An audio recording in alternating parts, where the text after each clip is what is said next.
আসসালামু আলাইকুম দর্শক, দেশ এবং দেশের বাইরে যে যেখান থেকে আমাদের এই ভিডিওটা দেখছেন সবাইকেই শুভেচ্ছা এবং অভিনন্দন জানিয়ে আমাদের আজকের ভিডিও শুরু করছি। দর্শক, আমরা যখনই একটি পুকুরে মাছ কালচারে দেই, তো মাছ কালচারে দেওয়ার পূর্বে আমরা সব চাষিরাই কিন্তু পুকুরটাকে প্রথমে 3টা ভাগে বিভক্ত করি, অর্থাৎ 3টা স্তরে বিভক্ত করি। এই স্তর 3টা হচ্ছে উপরের স্তর, মধ্য স্তর এবং নিচের স্তর, এবং এই 3টা স্তর হিসাব করেই কিন্তু আমরা পুকুরে মাছ ছাড়ি। তো দর্শক, দেশ এবং দেশের বাইরে থেকে বিভিন্ন জায়গা থেকে, দেশের বিভিন্ন প্রান্ত থেকে অনেক চাষি ভাইয়েরাই আমাকে ফোন কল করেন, এবং যারা আসলে দীর্ঘ সময় চাষ করতে করতে মোটামুটি একটা অভিজ্ঞতা যাদের হয়ে গিয়েছে, প্র্যাকটিক্যাল যারা একটা অভিজ্ঞতা আসলে অর্জন করে ফেলেছেন, তারা তো করেছেনই, কিন্তু বিশেষ করে দেখা যায় যে যারা নতুন করে মাছ চাষে আসতে চাচ্ছেন বা এসেছেন, তারা অনেকেই আসলে মাছ চাষের বিষয়ে এরকমভাবে আসলে তাদের অভিজ্ঞতা নেই, বেদে আসলে কিছু অদ্ভুত প্রশ্ন করে। সিলভার কাতলা বিঘেট মাছ একসাথে চাষ ব্যবস্থাপনা সম্পর্কে অনেক ভাই প্রশ্ন করেন। তাদের প্রশ্নগুলো আসলে নানান ধরনের হয়ে থাকে, যে আমি 3 ফিট পানি কী মাছ ছাড়বো, সিলভার ছাড়বো, কাতলা ছাড়বো না বিঘেট ছাড়বো, আমি সিলভার কয়টা দিব, বিঘেট কয়টা দিব, কাতলা কয়টা দিব। আবার অনেক চাষি ভাই প্রশ্ন করেন যে ভাই, শুধু সিলভার কাপ মাছের কি একক চাষ করা যাবে, শুধু কাতলা মাছের কি একক চাষ করা যাবে, শুধু বিঘেট মাছের কি একক চাষ করা যাবে? হ্যাঁ, করা যাবে না কেন, যাবে, তবে চাষ ব্যবস্থাপনাটা আসলে ওই রকমভাবে অতটা লাভজনক হবে না। তো দর্শক, আজকের ভিডিওতে আমরা সিলভার, কাতলা এবং বিঘেট এই 3টা মাছের একসাথে চাষ ব্যবস্থাপনা সম্পর্কে আলোচনা করব, এবং পরবর্তীতে প্রত্যেকটা মাছের যে চারিত্রিক বৈশিষ্ট্য, যে গ্রোথের পারফরমেন্স, খাদ্য অভ্যাস, বাজারজাতকরণ ব্যবস্থাপনা, এবং কোন সময় ছাড়লে ভালো হবে এবং কোন সময় বিক্রি করলে ভালো হবে, নানান বিষয় আমরা প্রত্যেকটা মাছকে আলাদা আলাদা করে স্পেশালি আমরা বর্ণনা করব আমাদের ভিডিওর মাধ্যমে।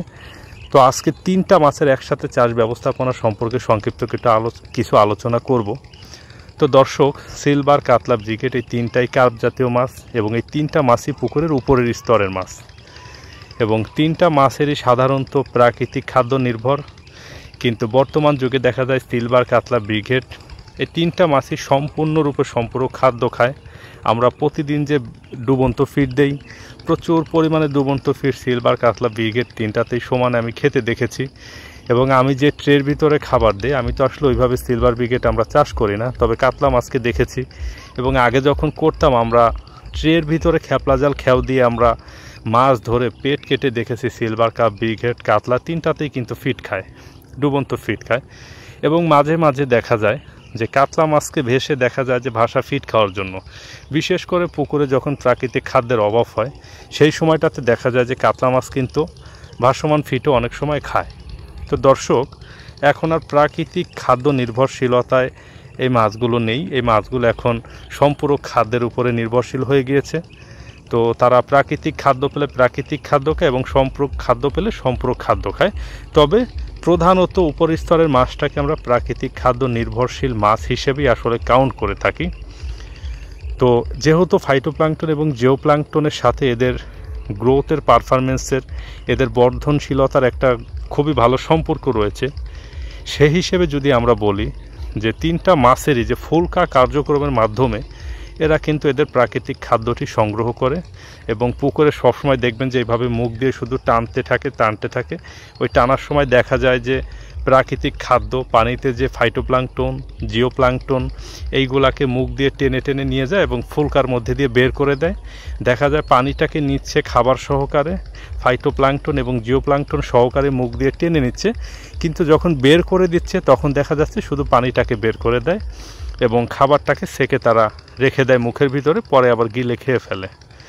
তো দর্শক, সেই ক্ষেত্রে ফুলকা কার্যক্রমের কথা যদি আমরা চিন্তা করে থাকি, তাহলে এই 3টা মাছের ভিতরে সব থেকে পাতলা ফুলকা হচ্ছে বিঘেট মাছের, এবং তারপরে একটু কম পাতলা হচ্ছে আপনার সিলভার কাপের, এবং তার থেকে কম পাতলা হচ্ছে কাতলা মাছের। সেই ক্ষেত্রে দেখা যায় যে সিলভার, বিঘেট এবং কাতলা এই 3টা মাছ একসাথে যদি একই পুকুরে ছাড়া হয় তাহলে বিঘেটটা খুব দ্রুত বড় হয়, সিলভারটা মোটামুটি হয় এবং কাতলা মাছটা কিন্তু বড়ই হয় না। এর কারণ হচ্ছে ব্রিগেড মাছ সবার আগেই তার ফুলকা কার্যক্রমের মাধ্যমে যত প্রাকৃতিক খাদ্য থাকে সেগুলো একদম কালার টালার সহকারে ফাইটোপ্লাঙ্কটন, জিওপ্লাঙ্কটন সব কিছুই সেকে খেয়ে ফেলে এবং তার ফুলকা থেকে কিছু রেহাই পায় না। তার সাথে পার্টিসিপেট করে দেখা যায় যে সিলভার কাপ কিছু খায়, সেখানে সিলভার কাপের মোটামুটি একটা গ্রোথ হয়। এবং কাতলা মাছ যেহেতু ফাইটোপ্লাঙ্কটন নির্ভরশীলতা খুব কম, তাদের জিওপ্লাঙ্কটনের নির্ভরশীলতা একটু বেশি। এই কারণে যেটা হয় যে ফাইটোপ্লাঙ্কটন না থাকার কারণে পুকুরে যখন আর জিওপ্লাঙ্কটনটা আসলে ওইভাবে গ্রো হয় না, তখন কাতলা মাছ যেটা হয় যে ওইভাবে আর আসলে গ্রোথের পারফরমেন্সটা ভালো থাকে না। তো দেখা যায় যে বিঘেট বড় বড় হয়ে যায়, সিলভার মোটামুটি হয় এবং কাতলাটা বড়ই হয় না, খুব কম বড় হয়। তবে দর্শক, সিলভার কাপ, বিঘেট, কাতলা এই 3টা মাছ একসাথে চাষ করা যেতে পারে যারা অনেক বড় মাছ ছাড়েন এবং বিশাল বড় জায়গাতে মাছ ছাড়েন। যে সকল চাষ ব্যবস্থাপনায় প্রাকৃতিক খাদ্য আসলে কোনো ডিপেন্ডের বিষয়ই না, প্রাকৃতিক খাদ্য কোনো ম্যাটারই তারা হিসাবে কাউন্ট করেন না, 1.5 কেজি 2 কেজি সাইজের মাছ ছাড়েন, সে সকল চাষ ব্যবস্থাপনায় খুবই অল্প পরিসরে অল্প অল্প করে এই 3টা মাছই ছাড়া যেতে পারে। তো দর্শক, এইখানে আমি যেটা মনে করি, আমার যেটা বাস্তব অভিজ্ঞতা থেকে আমি দেখেছি যে ধরুন আপনার পুকুর যদি 10 ফিট গভীরতা থাকে তাহলে আপনি ওই পুকুরে যে উপরের স্তর থেকে মোটামুটি 10 কেজির মতো ভাসা মাছ পেতে পারেন। 8 থেকে 10 কেজি পরিমাণ ভাসা মাছ অর্থাৎ উপর স্তরের মাছ আপনি পাবেন।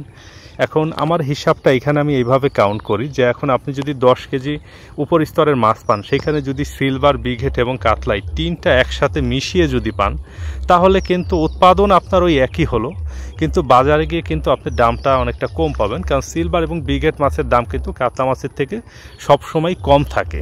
হ্যাঁ, তো সেই ক্ষেত্রে কিন্তু আপনি বাজারের দামের দিক থেকে একটা লোকসানে পড়তেছেন, মানে কম হচ্ছে আপনার। আর যদি আপনি শুধু সিলভার কাপ ছাড়েন, সিলভার কাপ মাছের দাম কম, শুধু যদি বিঘেট ছাড়েন, বিঘেট মাছের দাম সিলভারের থেকে অপেক্ষাকৃত 5-10 টাকা কেজিতে বেশি থাকে।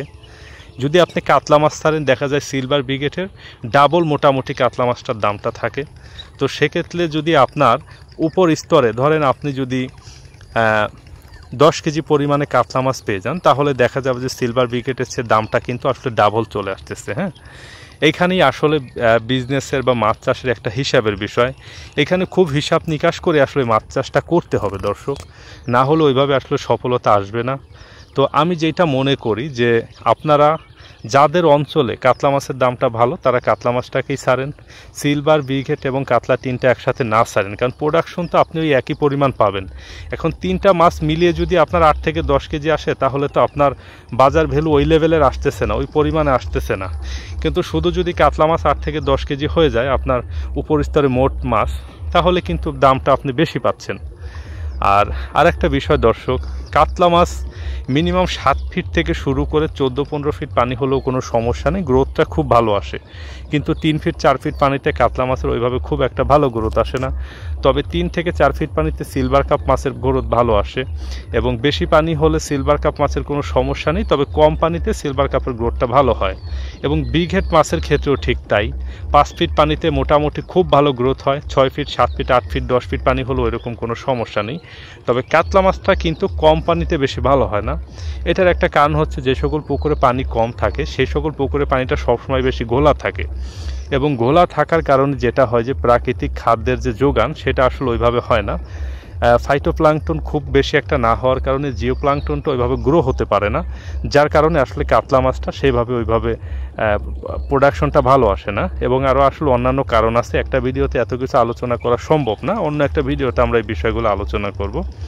তো দর্শক, আর সিলভার কাপ এবং বিঘেট মাছটা ফাইটোপ্লাঙ্কটন এবং জিওপ্লাঙ্কটন দুইটাই সহনশীল এবং দুইটাই এদের খুব পছন্দের খাদ্য। সেক্ষেত্রে আমি যেটা মনে করি যে পাঙ্গাস, তেলাপিয়া বা পাবদা মাছের একক চাষ করেন, যারা বিশেষ করে একক চাষ করেন, মিশ্র চাষ না করে একক চাষ করে প্রচুর খাদ্য দিতে হয়। পানিতে এত পরিমাণে ফাইটোপ্লাঙ্কটন এবং জিওপ্লাঙ্কটন হয়ে যায় যে পানি এক এক পাশে দেখা যায় পুকুরে যে জমা হয়ে একদম একটা স্বরের মতো পরে বিশ্রী একটা রকমের অবস্থা তৈরি হয়ে যায়। আমি মনে করি যে তাদের সমস্ত পুকুরে যদি এই সিলভার এবং বিঘেট ছাড়া হয় তাহলে কিন্তু তারা সাথী মাছ হিসেবে তাদের ফাইটোপ্লাঙ্কটনটাও নিয়ন্ত্রণে রাখতে পারলো এবং এক্সট্রা একটা ফসল পেল। এটা যারা চাষের সাথে সম্পৃক্ত আছেন তারা অবশ্যই বিষয়টাতে অবগত আছেন। তবে দর্শক, সবাই কিন্তু আসলে সব কিছু শিখেই শুরু করে না, করতে করতে অনেক সময় অনেক অভিজ্ঞ হওয়া যায়। আমরা কিন্তু বেসিক্যালি আমি যখন মাছ চাষ শুরু করি 14 সালের দিকে, তখন কিন্তু আমি ওইরকমভাবে আসলে বুঝতাম না। নানান মানুষের কাছ থেকে ঠকতে ঠকতে নিজে করতে করতে যে একটা অভিজ্ঞতা পেয়েছি, বেসিক্যালি আমার শেখার খুবই ইচ্ছা এবং আগ্রহ ছিল, এবং আমার মাছ চাষের প্রতি আসলে অন্যরকম একটা ভালোবাসা কাজ করে, এবং আমি মাছ চাষটাকে আমার একটা পছন্দের তালিকা এবং একটা ভালোবাসার স্থানে আসলে রেখেছি। এটা নিয়ে আমি রিসার্চ করতে খুব ভালোবাসি, এবং আমি অলওয়েজ আসলে কোয়ালিটি নিয়ে কাজ করি। এই কোয়ালিটি নিয়ে কাজ করতে করতে দেখা যায় যে আল্লাহর অশেষ মেহেরবানিতে আসলে ভালো একটা অভিজ্ঞতা সবসময় হয়েই যায়। আর যতটুকুই আসলে শিখতে পেরেছি, বুঝতে পেরেছি, নিজে করতে করতে শিখেছি, এবং এই অভিজ্ঞতাগুলোকে কাজে লাগিয়ে ইনশাআল্লাহ সামনে এগিয়ে যাচ্ছি। আল্লাহ পাক চাইলে হয়তো অনেকটাই সফল করে দিতে পারেন, অথবা ব্যর্থও করে দিতে পারেন। আর মাছ চাষে কিন্তু দর্শক আসলে শেখার কোনো শেষ নেই, আর বোঝারও কিন্তু শেষ নেই। চাষ করতে করতে একটা সময় দেখবেন যে প্রত্যেকটা চাষি ভাইরা আসলে ভালো একটা অভিজ্ঞতা হয়ে যাবে। তো দর্শক, সিলভার, কাতলা, বিঘেট এই 3টা মাছ কার্প মিশ্র চাষে বলেন বা অন্যান্য চাষে বলেন, আমার সাজেশন থাকবে যেন আপনারা আসলে ওইভাবে না ছাড়েন। আপনারা সিলভারটাকে ছাড়েন এবং বিঘেটটাকে ছাড়েন একক চাষের পুকুরে, এবং একক তেলাপিয়া, পাঙাশ অথবা পাবদা মাছ বলেন অথবা গুলশা ট্যাংরা বলেন, এরকম পুকুরে যদি ছাড়েন আমার ধারণা যে ভালো হবে। এবং কাতলা মাছটাকে কার্প মিশ্র পুকুরে ছাড়েন, তাহলে অবশ্য প্রোডাকশনটা ভালো পাবেন, এবং প্রোডাকশনের সাথে বাজারে ভ্যালুটাও ভালো পাওয়া যাবে। দর্শক, 5 কেজি সাইজের একটি সিলভার কাপ মাছ বাজারে হয়তো 200 টাকা বা 220 টাকা, আমার অঞ্চলে এর বেশি যাবে না। কিন্তু দর্শক, 5 কেজি সাইজের একটা কাতলা মাছ কিন্তু আমার অঞ্চলে অনায়াসেই 400 টাকার উপরে সবসময় দাম থাকে। হ্যাঁ, এইখানে দেখেন যে দামের ক্ষেত্রে কিন্তু 50% কমে আসছে। আবার আমি সবসময় একটা কথা আমার ভিডিওতে বলি যে অঞ্চলে যে মাছের যেমন দাম, সেটা হিসাব করে আপনারা মাছ চাষ করতে পারেন। এখন আপনার অঞ্চলে যদি কাতলা মাছের থেকে সিলভার ব্রিগেড মাছের দাম বেশি থাকে, অবশ্যই আপনি সিলভার ব্রিগেড মাছই চাষ করবেন, কাতলা মাছ করবেন না, এটাই আসলে স্বাভাবিক। আর আমি বলতেছি বিদায় যে আপনি করবেন, বিষয়টা এরকম না। জলবায়ু, মাটি, পানি ভেদে এক একটা অঞ্চলের মাছের দাম চিন্তা করে আসলে মাছ চাষটাকে করতে হবে। আপনার এলাকায় যেই মাছটা বাজারজাত করলে আপনি বেশি লাভবান হতে পারবেন, আপনি সেই মাছটাকে চাষ করেন। তবে আমি আমার অঞ্চলে চাষ ব্যবস্থাপনা সম্পর্কে আপনাদের সাথে শেয়ার করতেছি। তো দর্শক, পরবর্তীতে আমরা সিলভার মাছের আলাদা চাষ, ব্রিগেড মাছের আলাদা চাষ এবং কাতলা মাছের আলাদা চাষ সম্পর্কে, যদিও কাতলা মাছ চাষ ব্যবস্থাপনা সম্পর্কে একটা ভিডিও আমাদের চ্যানেলে আছে, আমরা তারপরও আরও খোলাসা করে আপনাদেরকে আরও কিছু বিষয় ইনফরমেশন দিয়ে আমাদের চ্যানেলের মাধ্যমে আবার নতুন করে আমরা ভিডিও আপলোড করব। দর্শক, এখানে আর একটা মেইন বিষয় যেটা পরিলক্ষিত, যে সিলভার কাপ এবং ব্রিগেড মাছ যেই পুকুরে থাকে, এই পুকুরে কিন্তু ফাইটোপ্লাঙ্কটনটা না থাকার কারণে জিওপ্লাঙ্কটনের উপস্থিতি খুবই কমে যায়। সেক্ষেত্রে দেখা যায় যে জিওপ্লাঙ্কটন নির্ভরশীল যে সকল মাছ থাকে, যে সকল মাছে সাধারণত জিওপ্লাঙ্কটন খায়, জিওপ্লাঙ্কটন খেয়ে মাছের যে এক্সট্রা একটা গ্রোথ আসে বা এক্সট্রা একটা প্রোডাকশন হয়, এই প্রোডাকশনটা কিন্তু চাষি ভাইয়ের আসলে লস করে। অর্থাৎ যে পুকুরে সিলভার কাপ এবং ব্রিগেড জাতীয় মাছ বেশি থাকে, সেই পুকুরে অন্যান্য মাছের আসলে প্রোডাকশন অবশ্যই কম হবে। অর্থাৎ ধরুন যে সিলভার কাপ ব্রিগেড থাকলে রুই মাছের প্রোডাকশন কম হবে, কার্প জাতীয় মাছের প্রোডাকশন কম হবে, পাশাপাশি কাতলা মাছের প্রোডাকশন তো অবশ্যই কম হবে। গুলশা ট্যাংরা মাছেরও প্রোডাকশন অনেকটা কম হয় কিছু ক্ষেত্রে, যদি জিওপ্লাঙ্কটনের আসলে ওইরকমভাবে অভাব থাকে। কারণ আপনারা যে আপনাদের পুকুরে যেরকম আসলে সম্পূরক খাদ্য দিচ্ছেন, এই খাদ্যর পাশাপাশি কিন্তু একটা প্রাকৃতিক খাদ্য খেয়ে মাছ যে আপনাকে এক্সট্রা একটা প্রোডাকশন দিচ্ছে, এই প্রোডাকশনটা কিন্তু আসলে লস হয়ে যায় বা হয় না আপনাদের এই সিলভার কাপ এবং ব্রিগেড মাছ ফাইটোপ্লাঙ্কটন, জিওপ্লাঙ্কটন সব খেয়ে ফেলার কারণে। হ্যাঁ, এই বিষয়টা। আর একটা যেটা, যে সিলভার কাপ মাছটা বিশেষ করে খুব বেশি রকমের আসলে অক্সিজেন ডিমান্ডেড মাছ, ব্রিগেড মাছটাও এই জন্য দেখা যায় যে এরা প্রচুর পরিমাণে অক্সিজেন লাগে এর ফলে দেখা যায় যে পরিমাণ একটু বেশি থাকলে সেই পুকুরে ঘন ঘন দেখা যায় যে মাছ ভাসে। এটা কিন্তু আসলে একটা স্পেশাল প্রবলেম। বেশি সিলভার কাপ এবং ব্রিগেড যে পুকুরে আসতে খেয়াল করে আপনারা দেখবেন যে সেই পুকুরেই সামান্য একটু আবহাওয়া খারাপ হলে মাছ ভেসে যায়।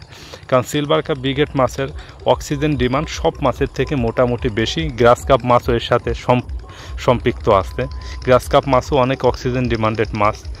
আর পুকুরে যদি দর্শক কখন আসলে সমস্যা হয়, ওইভাবে দেখা যায় যে অ্যামোনিয়া ফল্ট করে বা একটু অক্সিজেনের প্রবলেম ঘটে, সবার আগেই দেখা যায় মারা যায় সিলভার কাপ আর হচ্ছে গ্রাস কাপ, ব্রিগেড, এই 3টা মাছ। হ্যাঁ, তো সিলভার কাপ, ব্রিগেড মাছটা সবার আগেই মারা যায়। আর কাতলা মাছটা কিন্তু দর্শক অনেক কঠিন পরিস্থিতিতেও আসলে দীর্ঘ একটা সময় কিন্তু টিকে থাকতে পারে, সেই ক্ষমতাটা তার আছে। এর স্টেবল ক্ষমতা কিন্তু অনেকটাই বেশি। হ্যাঁ, সেক্ষেত্রে দেখা যায় যে কাতলা মাছ সিলভার কাপ, ব্রিগেড মাছের থেকে অক্সিজেন ডিমান্ড কম, এবং সিলভার কাপ, ব্রিগেড মাছের থেকে মাছটা অনেকটাই শক্ত। পুকুরে যদি কখনো অ্যামোনিয়া ফল্ট করে বা একটু সমস্যা হলেও কিন্তু এরা টিকে থাকতে আসলে সক্ষম হয়। কিন্তু সিলভার, ব্রিগেড মাছ একটু খারাপ পরিস্থিতি আসলে হয়ে গেলে স্যালাইন ট্যালাইন কোনো কিছুই দিয়ে আর দেখা যায় যে বাঁচানো যায় না। আসলে এই সার্বিক বিষয়গুলো, আমার এই তথ্যগুলোকে রিসার্কেল করে আপনারা নিজেদের যে আসলে অভিজ্ঞতা আছে সেখানটাতে থেকে কিছু সংগ্রহ করে যদি মাছ চাষটাকে করা হয়, তাহলে আমার মনে হয় যে চাষ ব্যবস্থাপনাটা খুব একটা খারাপ হবে না। তো দর্শক এবং সম্মানিত চাষি ভাইরা, আমার এই ক্ষুদ্র পরামর্শ থেকে যদি কোনো চাষি বা খামারি ভাইয়ের সামান্য পরিমাণ উপকার হয়, তাহলেই কেবল আমাদের এই ভিডিওটা করা সার্থক হবে। এবং আমাদের এই ভিডিওটি যদি ভালো লেগে থাকে দর্শক, তাহলে অবশ্যই আমাদের চ্যানেলটি সাবস্ক্রাইব করে আমাদের সাথে থাকবেন। আমাদের চ্যানেলটি যদি সাবস্ক্রাইব করেন, তাহলে আমাদের এই চ্যানেলটিতে মৎস্য বিষয়ক, মাছ চাষ বিষয়ক নানান ধরনের তথ্য এবং পরামর্শ পাবেন। সেটিতে আপনার চাষ ব্যবস্থাপনার কিছুটা হলেও উপকার হতে পারে। তো আমার সকল চাষি ভাই, দেশ এবং দেশের বাইরে প্রবাসে যে ভাইয়েরা আছেন, সকল প্রবাসী ভাইদের সুস্বাস্থ্য এবং দীর্ঘায়ু কামনা করছি, এবং সকল আমার সাবস্ক্রাইবার এবং আমার দর্শকদের সুস্বাস্থ্য এবং দীর্ঘায়ু কামনা করে আমাদের আজকের ভিডিওটা আজকের মতো আমরা এখানে শেষ করতেছি। পরবর্তীতে আমরা সিলভার কাপ মাছ এবং কাতলা মাছ এবং ব্রিগেড মাছ 3টা মাছের উপরে আলাদা আলাদা করে একটা ভিডিও বানিয়ে আমাদের চ্যানেলে আপলোড করব। সেইগুলো দেখে হয়তো আপনাদের কিছুটা হলো আপনাদের চাষ ব্যবস্থাপনায় কাজে লাগবে। তো সবাই ভালো থাকবেন, সুস্থ থাকবেন। আসসালামু আলাইকুম।